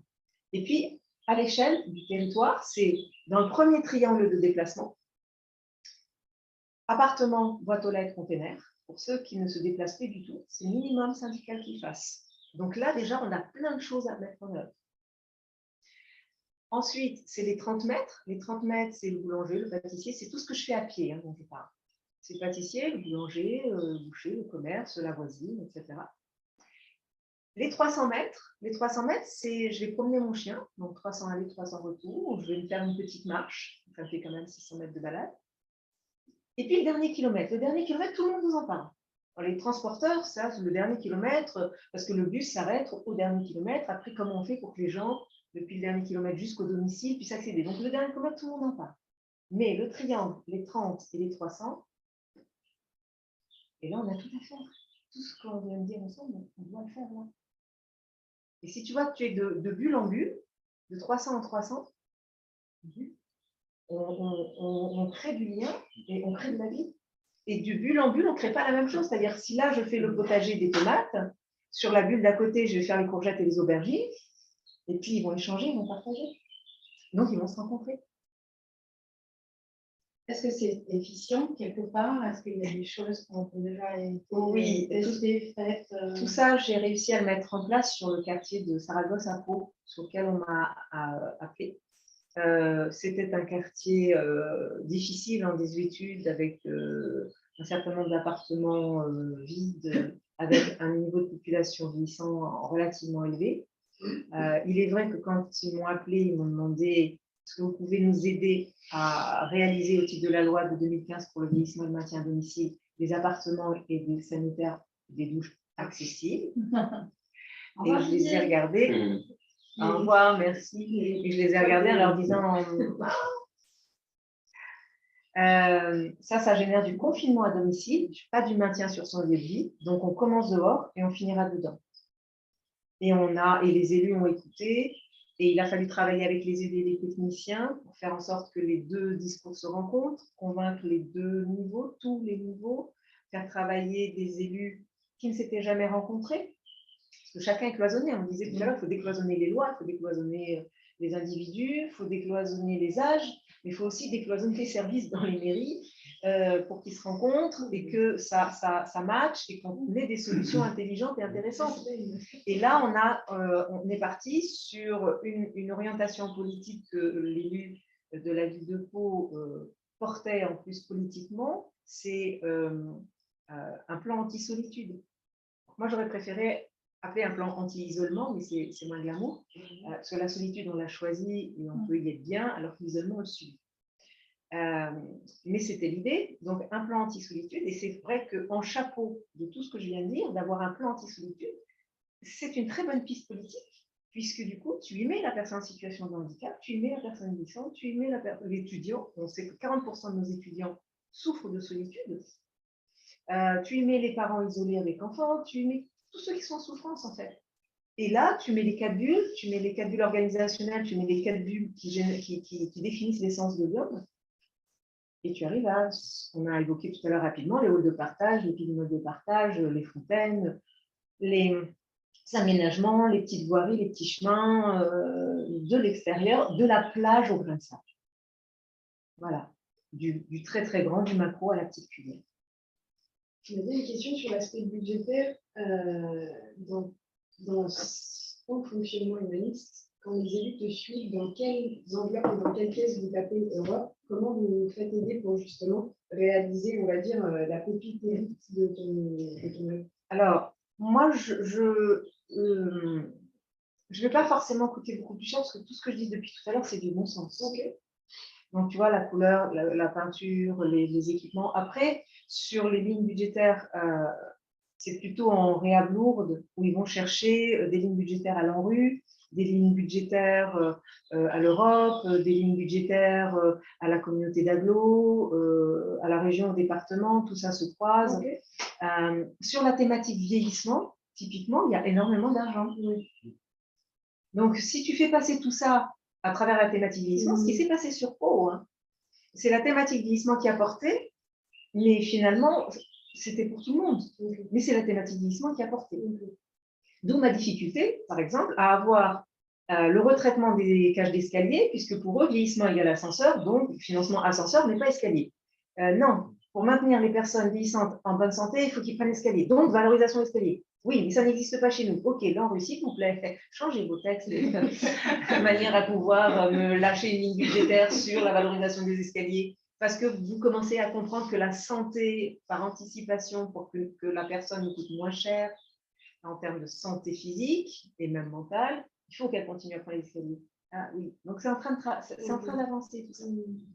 Mais après, tu as des lignes, ça dépend des projets sur la petite enfance. Mais c'est ça qui est difficile. C'est qu'on est toujours cloisonné, il faut toujours trouver une ligne budgétaire sur une thématique plutôt que sur tout est fléché. Ça, c'est fatigant. Mais ça se joue maintenant. À l'époque, il y a 20 ans, quand j'arrivais avec mon discours, alors déjà, quand j'arrivais avec mon discours, on me traitait d'allumé. Mais aujourd'hui, depuis Covid, je peux tenir ce discours parce que tout le monde a vécu ce que c'était que la solitude, l'isolement subi. Donc tout le monde, quand je parle de santé mentale, me regarde comme ça avec des grands yeux en me disant oui, vous avez raison, il faut faire quelque chose. Et là, j'ai vu sortir sur les derniers appels d'offres des demandes d'accompagnement en bureau d'études qualité d'usage. Et c'est la première fois cette année que dans les concours, on demande un bureau d'études en qualité d'usage. Donc on voit que ça bouge. On voit que tous ces mots qu'on a essaimés depuis 20 ans, on n'est pas nombreux pourtant, on est 3, 4, 5 à bouger sur ces lignes-là. C'est en train de passer. C'est comme la chaîne de déplacement qui rentre dans la loi de 2005, donc ça a été un peu plus rapide, c'est entré dans une loi.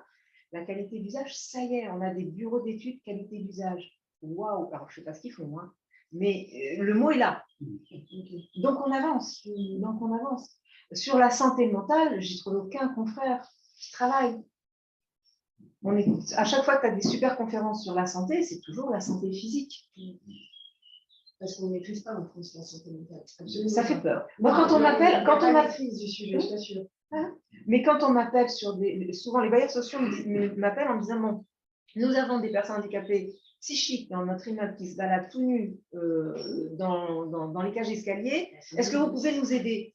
Je dis, mais c'est pas ça le sujet de la santé mentale. Je dirais là, c'est trop tard. Nous, tout ce qu'on vous propose, c'est anticiper pour ne pas en arriver là. Et quand on en arrive là, je ne vois pas trop ce que je peux faire pour vous.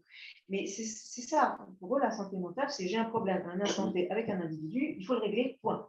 Donc, c'est la prison, l'hôpital psychiatrique ou la cage médicamenteuse.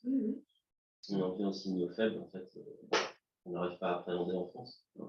Dans le monde, je ne sais pas, mais avec les ondes électromagnétiques, c'est la même chose. Soit tu t'électrocutes et tu meurs, donc c'est là la norme, elle prend ça en charge. On met en place des choses pour ne pas mourir instantanément d'électricité. Mais dès qu'il s'agit de signaux faibles, de pollution de faible intensité vécue de manière chronique, c'est le trou noir absolu. Et en fait, les personnes âgées, bah, typiquement, c'est la double peine parce qu'en fait, plus tu es fragile, plus tu es exposé à des signaux faibles, des signaux d'incohérence, en fait, de violence. Et comme c'est pas appréhendé, ces signaux s'additionnent, et ça finit par faire un truc énorme. Mais en fait, les gens sont dans des endroits toxiques par nature maintenant, des EHPAD, des hôpitaux. On fait dormir sur un lit médicalisé, donc maintenant tout est en Wi-Fi parce qu'on fait tout, on s'en file. Et donc tous ces rayonnements s'additionnent, l'incohérence de l'hygiénisme, et ainsi de suite, et tu te trouves dans des endroits, mais en tant que visiteur, tu mets un pas dedans, tu as envie de fuir. C'est ça. Tellement le truc est toxique en tant qu'entité construite. Et rajoute là-dessus le fait que tu n'as plus le droit de faire un courant d'air, donc on te fait des circuits fermés, que tu as des fenêtres trop hautes, donc tu ne vois pas dehors quand tu es allongé dans ton lit. Donc tu retombes sur toutes ces maltraitances indirectes dont tu parles, mais qui touchent plein de postes sur lesquels on peut agir. Et c'est notre devoir d'agir. Pour compléter les propos de Frédéric, est-ce que les rayonnements théoriques sont pris en compte et comment dans vos implantations Dans mon travail, oui. Bah, c'est l'idée de... C'est la santé énergétique dont on parle. Tout à fait, aussi. C'est-à-dire que c'est et. Et si on veut prendre l'individu dans toutes ces dimensions, bien sûr, et c'est pour ça qu'on est là aujourd'hui, l'idée étant de trouver le moyen de, je ne sais pas si créer un collectif est le bon mot, mais en tout cas, de se réunir et d'aller ensemble pour aller dans toutes ces directions et ramener aux aménageurs qui sont en capacité de l'entendre maintenant, et ceux qui ne sont pas en capacité de l'entendre, de le souffler dans des programmes, de l'introduire, de l'insuffler. Et tout ce que je vous ai présenté tout à l'heure, c'est très pragmatique. C'est facile, c'est pédagogique. Ça peut rentrer dans l'oreille, je me dis si je me trompe, mais d'un économiste. Voilà, d'un bureau d'études, d'un bureau de contrôle, d'un architecte, d'un programmiste, d'un maître d'ouvrage. Et à travers cette approche-là, on y rentre tout. Après, selon les maîtres d'ouvrage et selon qui on est en face de nous, on ira plus ou moins loin. Mais déjà, de toute façon, on ira plus loin par rapport à ce qui se fait aujourd'hui. Et l'idée, c'est d'aller encore plus loin tous ensemble. Donc, de réussir à chacun autant qu'on est, à insuffler ça et à distiller ces mots. Typiquement, 25 ans pour voir sortir le mot usage.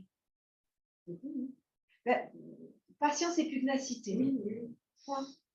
Moi, j'ai des convictions, je ne les lâche pas, ça fait 25 ans. Mais je ne les ai pas portées forcément toujours avec les mêmes mots, parce qu'il y avait des mots que je ne pouvais pas utiliser il y a encore 5 ans.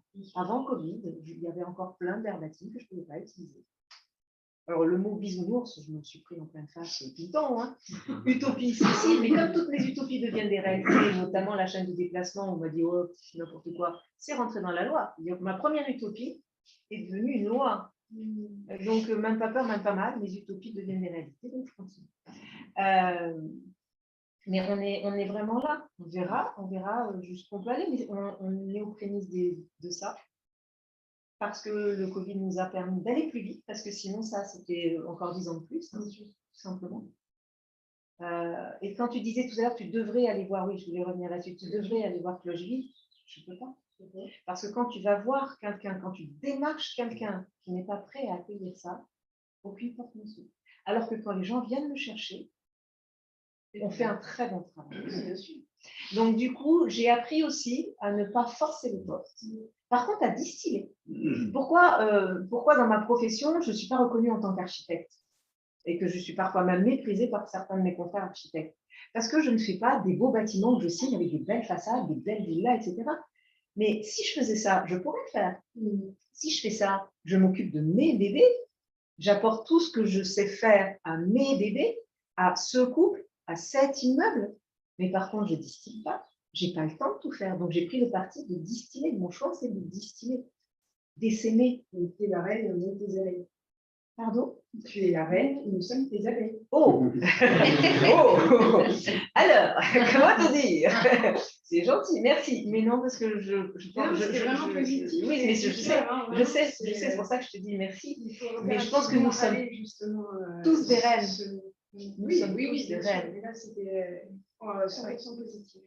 Ah, mais je l'entends comme ça, hein, c'est adorable. Mais c'est un petit peu le travail que tu fais, Julia, Ouais. du coup, Moi, je suis l'abeille. d'amener des personnes qui sont prêtes et qui ont une écoute Bien sûr. vers des personnes comme Nadia ou comme Navoti, où on a fait le choix, pareil, de distiller et de ne plus aller vers. Parce que, en fait, quand tes oreilles sont fermées, il n'y a rien, il n'y a pas d'énergie à produire. Bien sûr, je connais. Et du Et coup, parfois, ça voilà, fonctionne. Oui, c'est pour ça que je me permets de relancer la phase de potentiel, puisque tu arrives à Cloger, c'est une image. Oui, Tu es une femme radieuse, bienveillante, tu es maman, et tu arrives et tu vois l'état du bâtiment, et tu demandes à rencontrer le directeur, et tu dis, excusez-moi, je suis maman, je viens d'accompagner, je sais pas, ma nièce, le chat vient m'aider. Et voilà, est-ce que quelqu'un est sur le projet? Tu es au courant que Aïe, normalement, devait basculer Clojule à Trousseau, c'est un enfer, ils n'y arrivent pas, je ne sais pas où ça en est, mais c'est un bordel sans nom. Je veux dire, je suis persuadée que du fond du cœur, tu peux positionner de manière bienveillante, sans faire du VRP à frapper une porte, pas du tout. Je suis vraiment dans cet alignement. Pourquoi moi j'y arrive? Je suis arrivée à la boutique, tu m'as dit les portes s'ouvrent. Pourquoi moi ça fonctionne? Ah bah parce que c'est chacun sa fonction. Oui, on est Par complémentaires. exemple, moi j'ai été Bien voir sûr. Village Vacances Je suis persuadée que ça peut Famille, aussi. donc c'est une sorte d'EHPAD, mais qui est en capacité d'accueillir aussi la famille sur du résidentiel pour quelques jours.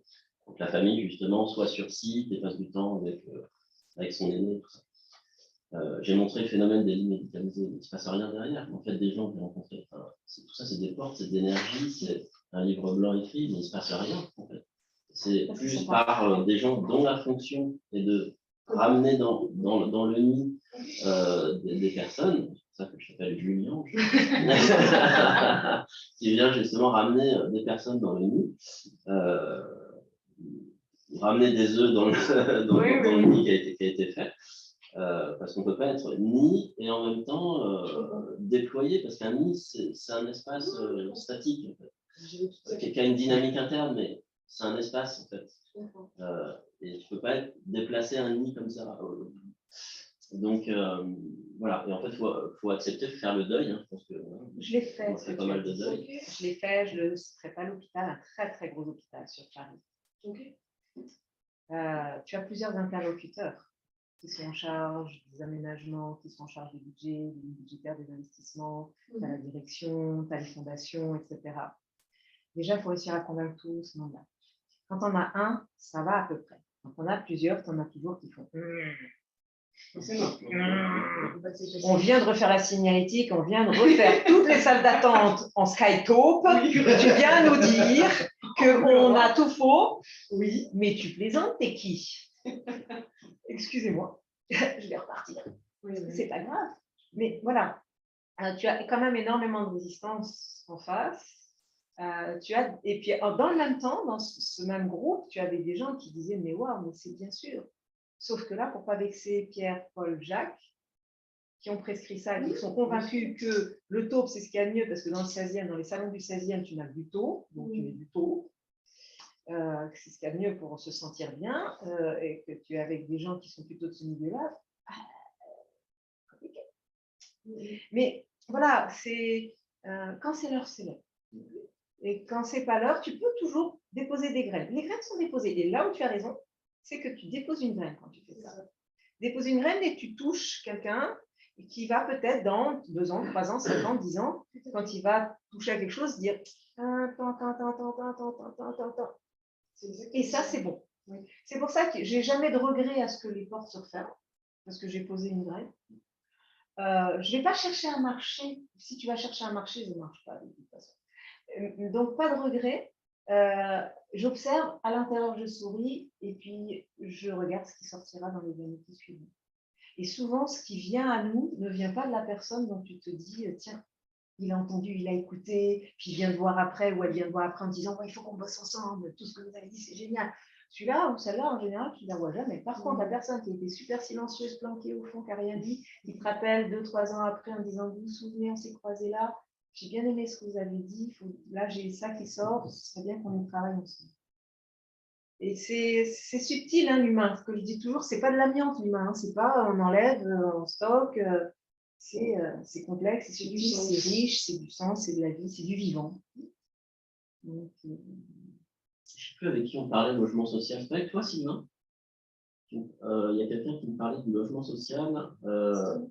Oui, je t'en parlais effectivement l'autre jour, parce que je discutais la semaine dernière, c'était intéressant avec un de mes cousins qui se trouve être architecte sur Lyon, et qui me disait qu'effectivement la qualité du bâti s'était fortement dégradée, pour plusieurs raisons, mais notamment par la course à la, on va dire, au profit à court terme des gros bâtisseurs qu'on connaît tous, quitte à passer de 7 cm à 5 cm les cloisons intérieures, réduire les escaliers évidemment, les couloirs au point que ça devient difficile d'emménager puisque il faut pouvoir passer les meubles quand même. Enfin bref, tout un tas de problèmes qui disaient que le logement social, c'était encore un des derniers espaces dans lequel il était possible d'avoir une certaine audace architecturale, de réfléchir, de penser dans la durée comme un lieu vivant qui va accueillir des gens qui ne sont pas là juste pour le profit, effectivement, mais des locataires. Et donc, on essaie d'avoir enfin, je ne dis pas on, mais ces personnes, en tout cas, sont sensibles à un maintien d'une qualité de vie correcte dans la durée, puisque évidemment, on sait très bien que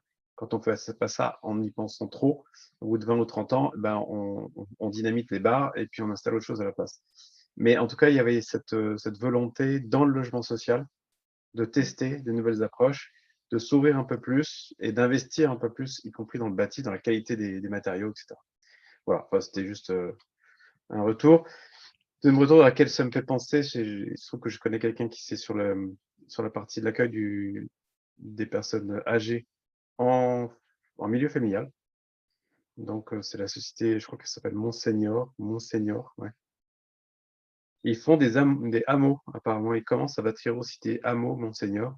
Donc, je pense que ça vaudrait la peine de peut-être que je me mette en relation, histoire de voir s'il y a des choses à optimiser là-dessus. Je ne sais pas où ils en sont du tout. Je sais qu'il y avait cette démarche complémentaire par rapport à l'accueil en situation de famille. Mais moi, je pense qu'effectivement, il y a tout un tas de petits détails dont on en a parlé là, qui sont vus comme des détails quand on n'est pas à l'IT ou ou AG ou autre, et qui pourraient être tout à fait intéressants. J'imagine que, par ailleurs, il doit y avoir d'autres thématiques sur les autres âges, puisque là, on s'est plus focalisé sur les personnes âgées. Mais personnes âgées et puis les lieux de vie, les quartiers. Mais voilà, donc ça ouvre plein de perspectives à creuser. Par contre, je vais devoir bientôt vous quitter d'ici 7-8 minutes, mais en tout cas, je suis très heureux de pouvoir écouter les échanges. Alors, sur les bailleurs sociaux, c'est très vrai, parce que, alors, pour faire très court, je dis toujours, si vous voulez acheter demain un appartement, n'achetez surtout pas chez les promoteurs privés, achetez chez les bailleurs sociaux. Parce que les bailleurs sociaux, comme l'argent vient de l'État, ou en tout cas, c'est de l'argent qui vient de nos poches, ils sont contrôlés. Donc, ils n'ont pas le droit de faire n'importe quoi. Donc, de toute façon, ils garderont toujours les 7 et ils ne descendront pas à 5. Donc, juste là. Et sur la qualité de vie, et effectivement, je travaille pas mal avec les bailleurs sociaux parce qu'ils ont ces dimensions de chercher la qualité de vie. Parce qu'après, c'est eux qui gèrent. C'est-à-dire qu'ils ne donnent pas le bébé en disant je m'en fiche, c'est plus mon problème. C'est-à-dire qu'ils restent en organisationnel et en serviciel derrière. Donc, si la poignée, elle casse tous les 4 matins, si les gens n'y sont pas bien, ils dégradent, c'est moi qui les fais, c'est très important. J'y habite, je le vaux bien, c'est très important. La philocalie, c'est très important. Ne pas se tromper, ne pas me mettre du rouge vif dans les halls, parce que ça me réveille le sang, le coq, et que ce n'est pas le lieu, c'est très important. Et pourtant, ce sont des erreurs qui sont souvent faites. Alors que le rouge vif, dans les maisons de retraite, ce sera très, très bien. Donc, c'est toute cette intelligence-là qu'on peut développer avec eux. Sur ce type de village Amis des aînés, j'en ai fait un avec un promoteur privé. Il faudrait que je vous montre, c'est très joli. Du coup, c'est des petites maisonnettes avec des couleurs super pétillantes. Et tout le programme est tourné autour de tout ce qu'on vient de dire. Donc, on y trouve tout. Tout ce qu'on vient de dire, y compris la sensibilité et le respect de la personne dans la question de l'ambulatoire, ou ce que tu disais tout à l'heure, du jour au lendemain, tu te retrouves avec 10 personnes qui ont les clés de chez toi, qui rentrent, qui sortent, qui rentrent, qui sortent, et plus chez toi. Donc, comment on fait? Là, on a créé la pièce de soins du village, de manière à ce que ce ne soit pas chez la personne, et toujours pareil, ça la motive à se lever, se laver, s'habiller pour aller recevoir son soin dans la pièce, et elle est la seule à avoir la clé de chez elle. Et là, on est dans le respect de l'humain. Mais ça, on va le retrouver de plus en plus sur toutes les tranches d'âge, puisqu'on est sur l'ambulatoire pour l'ensemble de la société. Donc, tout ce que je viens de dire là, ça dépasse largement la seule question du vieillissement. C'est pour ça que je rajoute le mot honte, paupérisation, parce que typiquement, ça traite de ces domaines-là, et ça, autour de ces thématiques-là, il n'y a pas d'âge. Il n'y a pas de cantonnement. Ça peut nous arriver à tous à un moment de notre vie. Je dirais juste pour compléter, c'est qu'effectivement, les espaces sont conçus en fait par des gens, on va dire, dits éduqués, il faut voir comment, mais bon, qui ont en tout cas un certain niveau d'études, alors que les personnes qui vivent dans ces locaux n'ont pas les mêmes réflexes, pas les mêmes références. Et ce qu'on m'expliquait, c'est qu'effectivement, pour du logement social, il fallait prévoir le fait que les enfants jouaient au foot dans les couloirs des appartements. Parce que personne ne leur avait expliqué que ce n'était pas une bonne idée, qu'il y avait des voisins en dessus et en dessous. Et donc, ils étaient obligés de prendre ça en compte pour isoler correctement phoniquement en vertical, mais sans isoler complètement, enfin sans déconnecter les gens de leur environnement, puisqu'effectivement, c'était important qu'ils puissent au moins entendre s'il y avait un problème dans le voisinage, qu'ils puissent aussi intervenir. Donc voilà, c'est juste la petite réflexion d'ouvrir un peu plus largement la conception. Ouais, c'est beau parce que c'est assez rare comme réflexion. Moi, j'ai rencontré le problème suivant avec l'isolation par l'extérieur, qui est ajoutée à tous les immeubles d'habitation. On a créé un problème qui n'existait pas. C'est-à-dire que sur les anciennes constructions, on n'avait pas cette qualité acoustique. Donc, on isole par l'extérieur, on fait quoi? On renforce tous les bruits intérieurs. Donc, le voisin devient insupportable. Parce qu'avant, c'était équilibré par les bruits extérieurs.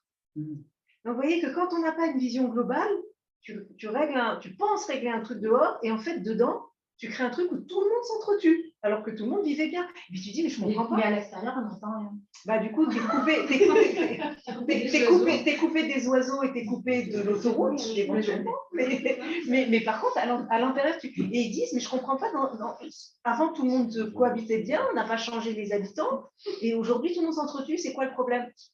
C'est juste ça. Donc, c'est très intéressant d'entendre que certains se posent la question de l'acoustique. Et effectivement, je dois toujours entendre un petit peu, c'est-à-dire faire des boîtes complètement isolées où je n'entends plus du tout ce que fait le voisin, c'est aussi très anxiogène. Donc, c'est toujours cette notion d'équilibre entre ce qui doit venir à moi et ce dont on doit me protéger.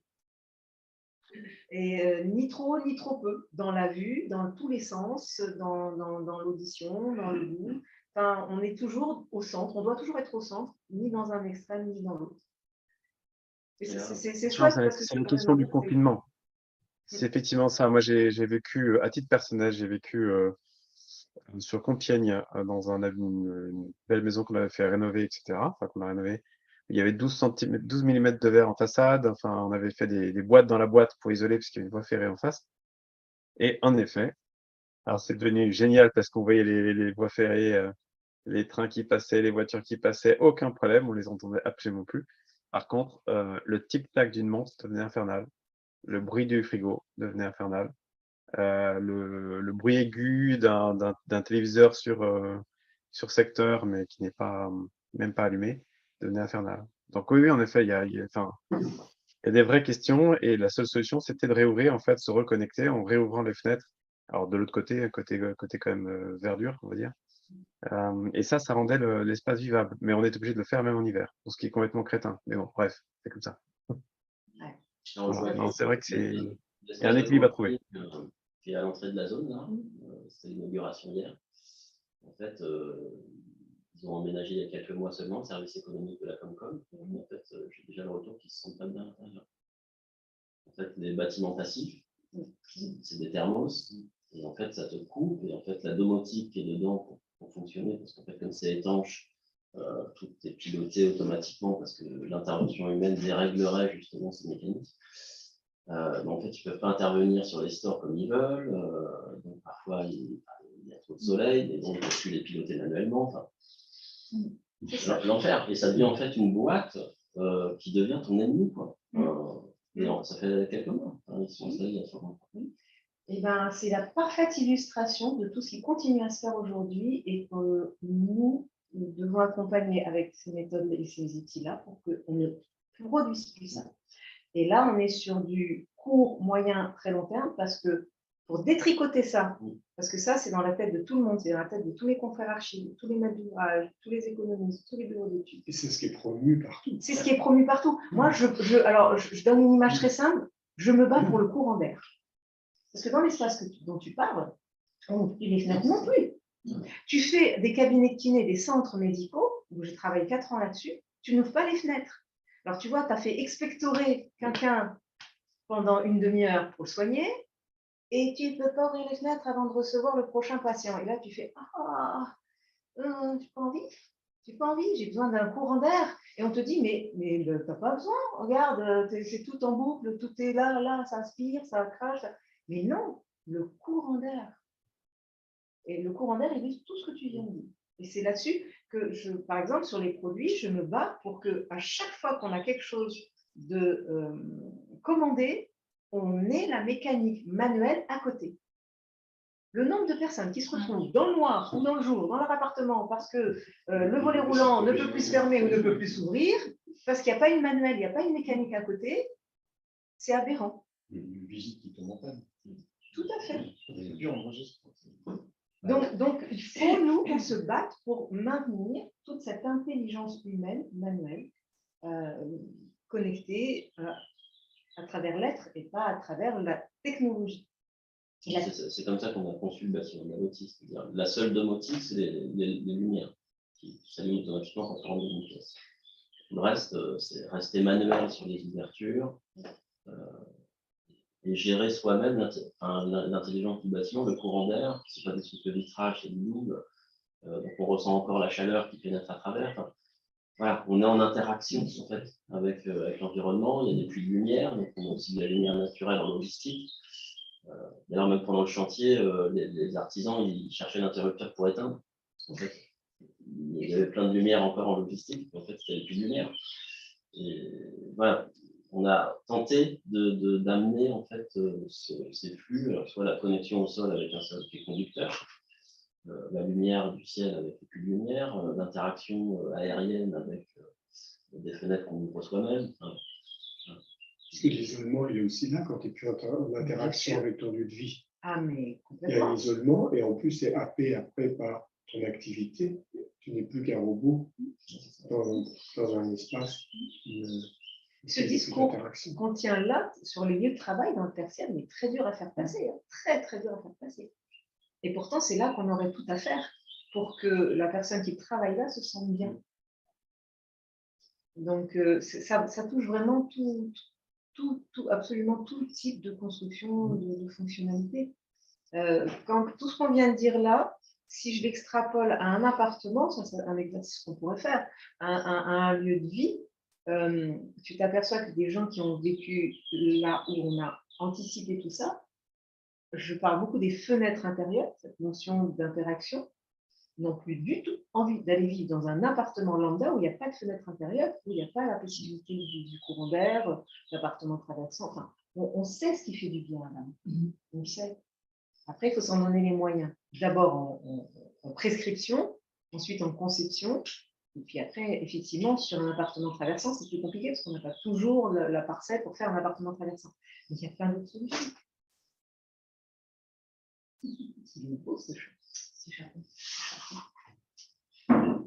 Bien, on va je vais pas vous quitter. Non, mais juste pour revenir sur l'espace coworking qu'on a inauguré hier, moi, ce qui m'a toujours choqué, c'est qu'on a quand même démoli une ferme. à la place. Mon Dieu. Et oui, et oui. Ah, Et j'ai ça, une belle ça longère. s'appelle C'est une ferme. magnifique. Ah, On a mon démoli une Dieu. ferme pour faire ce bâtiment passif. Et coup de chance, le président de la Comcom, qui vient quand même, qui critique déjà tout la lenteur administrative et puis tous les empêchements qui empêchent d'aller vite dans la mise en œuvre de tout ça, a quand même parlé de cette ferme. Je me suis dit, moi j'étais déjà en train de dire à tout le monde, d'accord, une ferme avant, mais parce que là, c'est chiant, quoi. Et donc, il a abordé la ferme. Il a dit, bon, alors effectivement, il y avait une ferme, et on s'est quand même posé la question, est-ce qu'on fait notre espace bureau économique dans la ferme?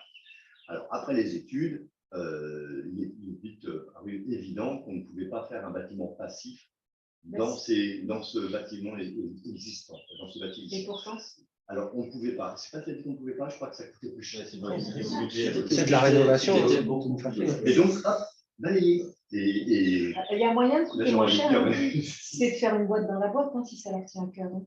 C'est-à-dire que tu n'interviens pas sur les murs, tu laisses les murs, tu laisses la trace. Parce que totalement ça, convaincu ça, que c'est, c'était totalement possible. on a commencé la conférence là-dessus. L'existant. L'existant, c'est l'histoire, c'est la chaleur, c'est la matière, c'est le vivant. Et là, tu tues le vivant pour mettre une boîte passive, morte. Donc les gens ne vont pas s'y sentir bien. Alors que si tu gardes cette boîte et qu'à l'intérieur tu crées des boîtes dans la boîte, c'est le concept architectural à la base qui n'est pas allé au bout du bout. Parce qu'on a mangé les 4 bulles. Et au-delà de ça, on veut faire un bâtiment passif, pourquoi? Pour faire des économies, c'est ça, pour faire des économies d'énergie, pour être autonome, etc. Mais on a dépensé quelle énergie pour démolir ce bâtiment qui est quelque chose qui ne va pas, c'est une résonne carbone, je ne sais trop quoi. Là, il y avait ce qu'il fallait. Oui, alors, ça me permet, et après on coupe, de rebondir, la biophilie, quand tu abordes la biophilie, c'est-à-dire l'écologie à travers l'être, en lui parlant de lui-même dans sa biophilie, tu le fais adhérer beaucoup plus facilement à la protection de la nature, de la biodiversité. Alors qu'aujourd'hui, c'est un discours dur, extérieur qui vient et qui te dit, il ne faut plus, tu ne dois plus consommer de l'eau, chauffer de trop, mettre de la clim. Alors que là, quand on part du corps et quand on part de l'être, on dit, voilà de quoi tu as besoin pour vivre. Voilà ce qu'on va créer autour de toi. Bon, on dit, non, il faut plus, tu dois plus, etc. Donc là, on est aussi dans un système d'adhésion et non plus de rejet et de maltraitance mutuelle de la nature et de l'homme.